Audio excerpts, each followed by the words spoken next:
Assalamualaikum warahmatullahi wabarakatuh. Halo Sobat Misteri Sunyi Mencekam.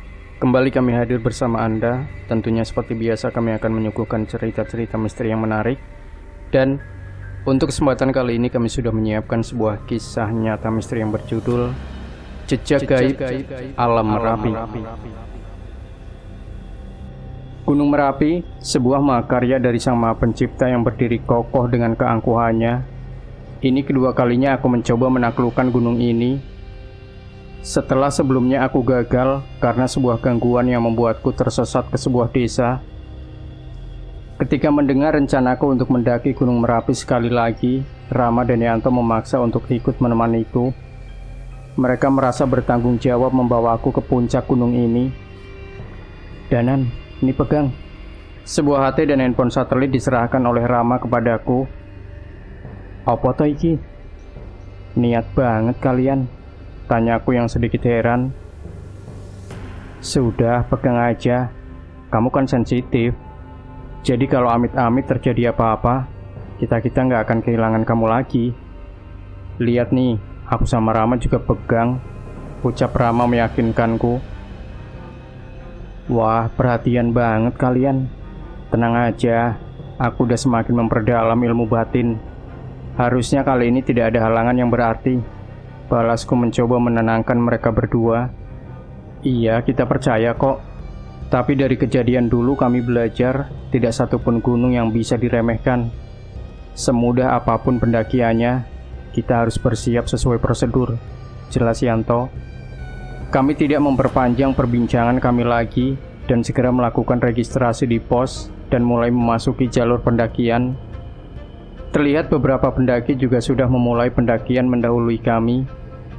Sepanjang awal pendakian, kami membicarakan tentang masa lalu semasa kuliah. Ternyata walaupun sudah berpisah, mereka masih sering janjian untuk melakukan pendakian, namun sudah tidak se-ekstrim dulu. Selangkah demi selangkah kami lalui. Kondisi jalur pendakian Gunung Merapi memang didominasi dengan jalan menanjak dan bebatuan. Kami sampai di shelter pertama saat maghrib.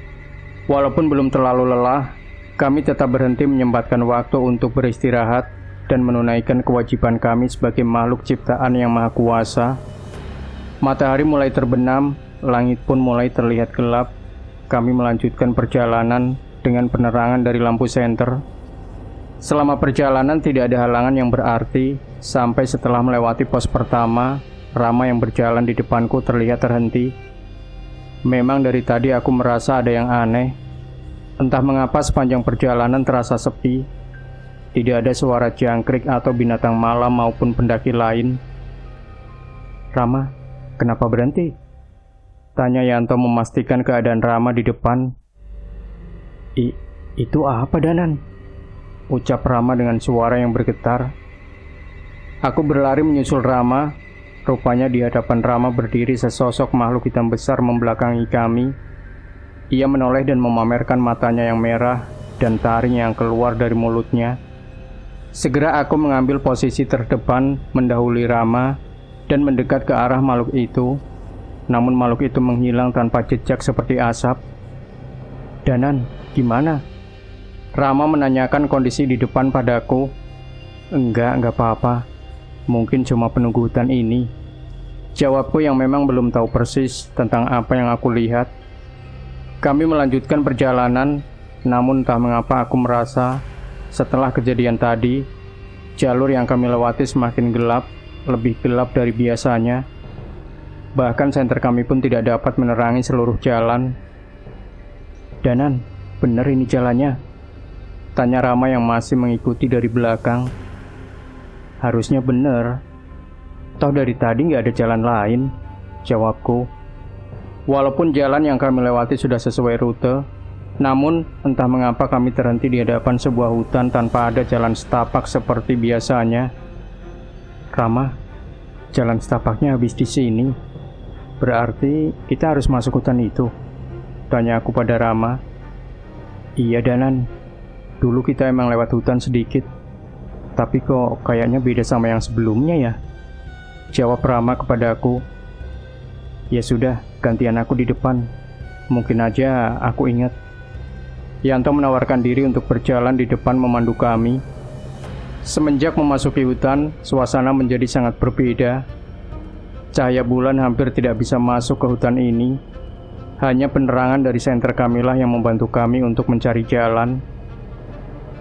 Kami berjalan menelusuri gelapnya hutan, tapi entah mengapa perjalanan kami terasa lama sekali, tanpa ada tanda-tanda ujung dari hutan ini. Danan, kamu gak merasa ada yang aneh?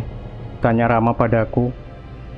Iya, kita udah jalan lama, tapi kenapa gak ketemu ujung dari hutan ini ya? Aku setuju dengan Rama. Emang kamu tahu kita diisengin apa enggak? Kali ini Yanto mencoba memastikan padaku. Walau ada yang isengin kita, aku pasti sudah sadar. Tapi memang aneh, di gunung yang biasanya banyak makhluk gaib, di hutan ini malah tidak ada sama sekali. Ceritaku pada kedua temanku itu. Kami menyudahi perbincangan kami dan mulai berjalan lagi. Entah berapa jam perjalanan hingga lampu senter kami mulai meredup. Saat diselimuti rasa lelah, kami mulai merasa gelisah. Angin dingin yang berembus merubah suasana hening ini menjadi semakin mencekam. Api, itu ada api Danan, ucap Yanto yang melihat sepercik cahaya dari dalam hutan yang masih cukup jauh. Kami merespon ucapan Rama dan mempercepat langkah kami. Yanto, tunggu. Semakin dekat dengan nyala api itu, perlahan aku mencium bau yang cukup aneh. Kenapa Danan? Tanya Rama. Bau melati, hati-hati, jawabku dengan singkat. Terlihat mereka memahami maksudku dan mulai melangkah dengan hati-hati. Saat kami sudah mulai dekat, aroma melati itu semakin pekat. Cahaya api yang kami lihat semakin dekat. Namun bukannya berasal dari api unggun, rupanya api itu berasal dari beberapa batang lilin yang di tengahnya terdapat bunga dan kemenyan yang disusun seperti sesajen. Danan, apaan ini? Yanto merasa takut dan terjatuh ke tanah. Ini ritual klinik, berarti seharusnya ada pelakunya di sini. Aku menoleh ke sekeliling, namun hutan ini terlalu gelap. Sebelum sempat menemukan sesuatu, terdengar langkah kaki mendekat dari balik cahaya lilin tersebut. Dari dalam kegelapan, terlihat sesosok makhluk kurus berambut panjang merayap menjilati bunga-bunga yang disajikan di sana. Seolah menyadari kehadiran kami, ia menengadahkan kepalanya dan melirik kami dengan matanya yang hitam. Apaan itu Danan? Teriak Yanto yang ketakutan. Demi talas toh. Tapi pasti ada yang manggil makhluk itu ke sini. Lebih baik kita pergi, ucapku pada Rama. Belum sempat melangkah, terdengar suara seseorang dari belakang makhluk itu. Kalian tidak bisa pergi. Saat ini aku mulai merasakan bahaya. Demit-demit yang aku lihat sepanjang jalan dan bahkan yang memakan sesaji ini belum ada yang membuatku gentar. Namun, saat suara itu terdengar, situasi di hutan ini berubah semakin mengerikan. Duk, suara sebuah benda jatuh di dekat Yanto. Ia menoleh ke arah benda yang jatuh tak jauh dari tempat ia terduduk. Tangannya mencoba meraihnya, namun ia mengenali tekstur yang ia pegang. Penyesalannya sudah terlambat. Saat ini sebuah kepala manusia tergenggam di tangannya dan mulai menoleh ke arah Yanto. Tolong! Suara itu terdengar dari kepala dengan wajah yang penuh luka yang sudah membusuk. Matanya yang bolong sudah dipenuhi oleh banyak sekali belatung. Danan, kepala Danan, ini kepala, ucap Rama yang refleks melempar benda itu. Namun rupanya semua tidak berhenti sampai di situ. Yanto menunjuk pada sesuatu di atas pohon dekat kami. Aku melihatnya dan memperhatikan sekeliling. Hutan yang tadi kami lewati dengan hening, kali ini dipenuhi dengan mayat-mayat yang tergantung terbalik di atas pohon. Tidak hanya satu, namun hampir di seluruh pohon di sini, tergantung mayat dengan tubuh yang tidak utuh lagi. Gila, hutan apa ini? Aku berusaha tetap tenang sambil mencoba membacakan ayat-ayat suci dan mantra pelindung untuk melindungi kami dari niat jahat makhluk di sekitar kami. Keluar kamu, tunjukkan wujudmu. Tantangku kepada makhluk yang berbicara tadi. Bukannya menampakkan diri, bayangan makhluk itu malah terlihat menjauh. Tidak perlu, aku sudah dapat satu. Samar-samar terdengar suara makhluk itu meninggalkan kami. Rama di mana? Tanyaku pada Yanto yang masih panik. Kami mencari ke sekeliling. Tadi dia di sini, gak jauh dari kita. Kali ini ia semakin panik dan segera menghubungi dengan HT yang ia bawa, namun tetap tak ada jawaban. Tak sedikit pun petunjuk keberadaan Rama terlihat di dekat kami. Sebaliknya mayat-mayat yang tadi tergantung di atas pohon mulai berjatuhan dan merayap ke arah kami. Tolong. Aku mencoba membacakan doa-doa penenang untuk menenangkan demit wanita yang merayap ke arahku. Namun Yanto terlihat panik. Puluhan mayat mulai merayap ke tubuhnya. Tolong Danam, teriak Yanto. Aku membatalkan niatku dan berdiri menarik Yanto untuk berlari. Namun mayat-mayat itu terus berjatuhan dari atas pohon dan bermunculan dari gelapnya malam. Shh, kesini. Suara seorang wanita terdengar dari salah satu sisi hutan. Kami menoleh, terlihat seorang perempuan bersembunyi di balik pohon memanggil kami. Tak ada pilihan, kami berlari ke arahnya. Namun sebelum sempat sampai, wanita itu berlari menjauh, seolah meminta kami mengikutinya. Benar saja, jalur yang ia tunjukkan sama sekali tidak diganggu oleh mayat-mayat itu. Kami berlari dan terus berlari, hingga akhirnya kami sampai di mulut hutan. Kami berhenti, namun terlihat wanita itu terus berlari. Kami mengikuti arah larinya dengan perlahan, dan di sana terlihat sebuah desa kecil. Danan, Yanto, kesini. Seseorang memanggil kami, itu adalah suara Rama. Kami segera menghampirinya dan mengecek keadaannya. Rama, kamu gak apa-apa? Gimana kamu bisa sampai sini? Tanya aku pada Rama. Itu, waktu terpisah dari kalian, aku ketemu mbak itu, dan dia ngajak aku ke sini. Jelas Rama. Kami memperhatikan desa itu. Nampak rumah-rumah kayu zaman dulu mendominasi bangunan di desa ini. Mas, mau ke puncak ya? Tiba-tiba terdengar suara seorang bapak menghampiri kami. Iya pak, bener lewat sini jalurnya pak. Aku menjawab pertanyaan bapak itu. Biasanya jarang ada yang lewat sini. Tapi saya juga heran, kenapa malam ini jadi banyak yang lewat desa ini ya? Bapak itu bertanya kembali. Aku menceritakan semua yang terjadi, termasuk mengenai makhluk yang kami lihat di hutan tadi. Bapak itu hanya mengerutkan dahi, menunjukkan rasa simpatiknya. Ya sudah, mas-masnya istirahat dulu aja di sini. Bahaya kalau kemalaman. Lagi pula kemungkinan mas-masnya juga sudah diincar, ucap bapak itu. Kami duduk di salah satu selasar rumah warga dan meminum air perbekalan kami untuk menghilangkan rasa lelah. Mas, sini. Terdengar suara seorang perempuan memanggil kami. Rupanya itu adalah suara perempuan yang memandu kami keluar dari hutan. Mbak, tadi terima kasih ya, sudah membantu kami keluar dari hutan, ucap Rama membuka pembicaraan. Iya mas, gak apa-apa, udah biasa. Ini Sabtu Kliwon, biasanya para pencari ilmu menjadikan hutan itu untuk mencari tumbal, jawab perempuan itu. Kami saling menatap. Salah sedikit kamilah yang akan jadi tumbal para pencari ilmu itu. Udah, ayo ke balai desa. Tadi habis ada acara. Ada teman-teman masnya juga di sana. Setelah berbicara, wanita itu segera memandu kami menuju balai desa. Benar, di sana terlihat para pendaki yang tadi sudah berjalan mendahului kami. Mereka sedang berbincang dengan beberapa warga desa sambil menikmati suguhan yang disajikan warga. Monggo mas, istirahat dulu di sini, ucap salah seorang warga desa yang menyambut kami. Nggih pak, matur nuwun, terima kasih. Kami segera mengambil posisi duduk seadanya di sekitar warga itu. Bu, ini ada tamu, mbok yo disuguhin apa gitu? perintah orang itu kepada istrinya.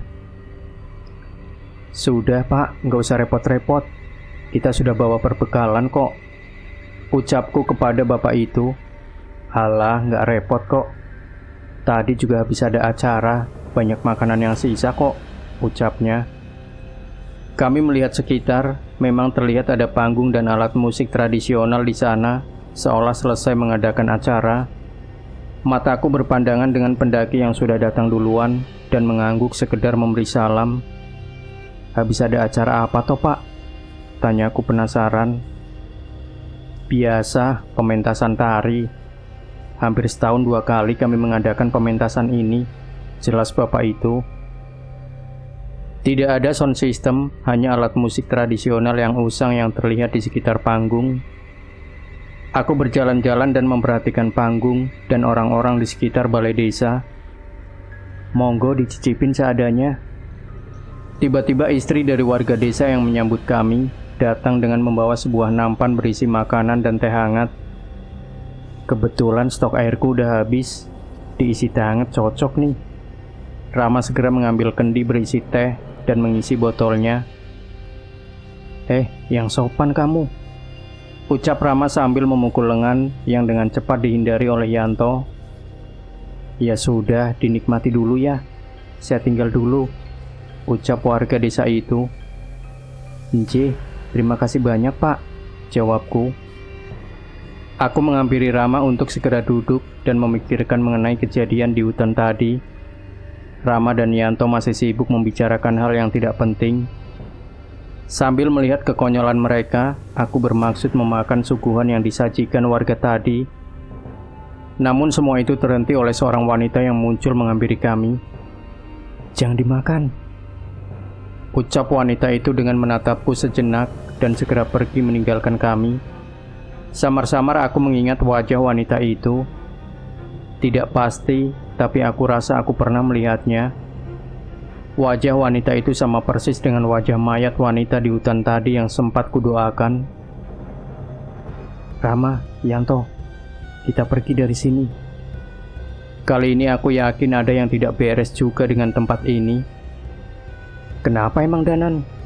Kita istirahat dulu lah, ngemil dulu sedikit, ucap Rama sambil mencoba mengambil kue yang disuguhkan.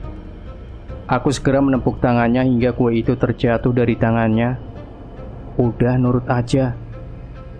Kali ini aku memaksa menarik mereka dan mengenakan ransel kami masing-masing. Kami berjalan dengan cepat ke arah yang berlawanan dengan hutan.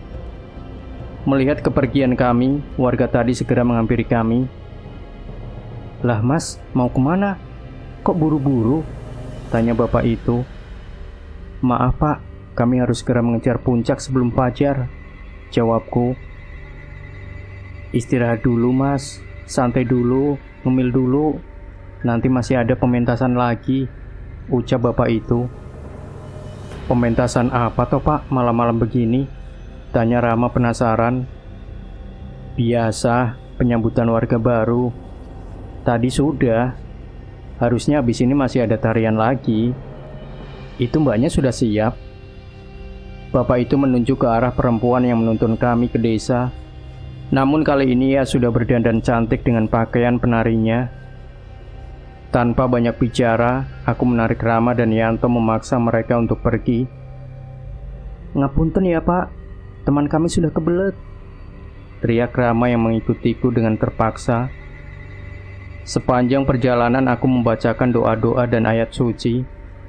Kami berjalan sambil sering mengabsen 1-3 agar tidak ada lagi yang tertinggal atau malah bertambah.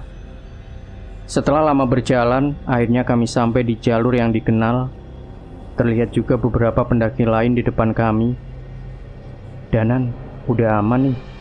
Jelasin ke kita kenapa tadi buru-buru, tanya Yanto yang masih penasaran. Tadi itu hampir aja. Itu desa gaib.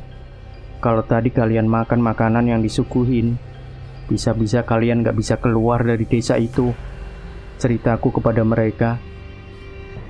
Yang bener kamu Danan, gak mungkin. Tadi aja ada pendaki lain yang bareng kita kan? Protes Rama yang mulai terlihat pucat. Mereka sudah terlanjur makan suguhan warga di sana. Sekarang mereka sudah dianggap warga desa itu. Makanya dibuat penyambutan. Jelasku sekali lagi. Yanto terlihat lebih pucat dari Rama. Tubuhnya terlihat gemetar sambil mencoba mengeluarkan botol air yang sudah diisi teh hangat dari desa itu. Saat botol itu dibuka, tercium bau amis yang sangat menyengat seperti bau darah hewan yang sudah membusuk. Dan tidak hanya itu, satu persatu belatung mulai keluar dari cairan amis di botol milik Rama. Yanto terlihat tidak mampu menahan rasa mualnya. Segera aku menutup hidungku dengan kain dan membantu Rama membuang cairan itu dan mencuci botolnya dengan tanah dan membacakan doa untuk menghindari makhluk halus yang tergoda dengan minuman dari desa gaib ini.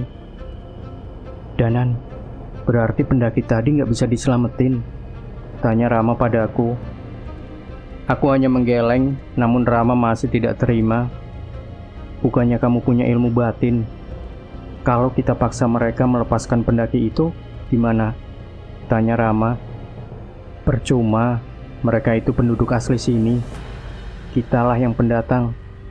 Sekarang pendaki itu sudah menjadi warga desa gaib itu dan hidup bersama mereka. Tidak ada yang bisa kuperbuat. Setidaknya dengan kemampuanku saat ini. Aku mencoba menjelaskan kondisinya pada Rama. Berarti, seandainya ada orang yang lebih hebat, mereka bisa diselamatkan. Tanya Rama sekali lagi. Mungkin bisa. Saat kita turun, kita sampaikan kejadian ini pada juru kunci. Seharusnya ia mempunyai wibawa yang cukup untuk meminta pendaki itu kembali. Rama mulai mengerti dan Yanto pun sudah mulai tenang. Kami melanjutkan untuk berjalan kembali dan memutuskan membuka tenda di pos pasar Bubrah bersama pendaki lainnya. Danan, katanya pasar Bubrah juga angker. Katanya ada pasar gaib gitu ya? Tanya Rama yang mulai jadi penakut karena kejadian tadi. Iya, tapi hari ini bukan pasarannya. Tenang aja. Jawabku menenangkan mereka. Kami beristirahat dan menghabiskan sisa malam untuk tidur di tenda dan memasang alarm menjelang subuh untuk segera menjemput puncak Merapi yang gagal kugapai beberapa tahun lalu. Pagi mulai datang. Sebelum alarm berbunyi, suara para pendaki lain sudah lebih dulu membangunkanku. Terlihat Rama dan Yanto juga berusaha keras menahan rasa kantuknya. Kami bersiap untuk memulai pendakian di medan yang berbatu.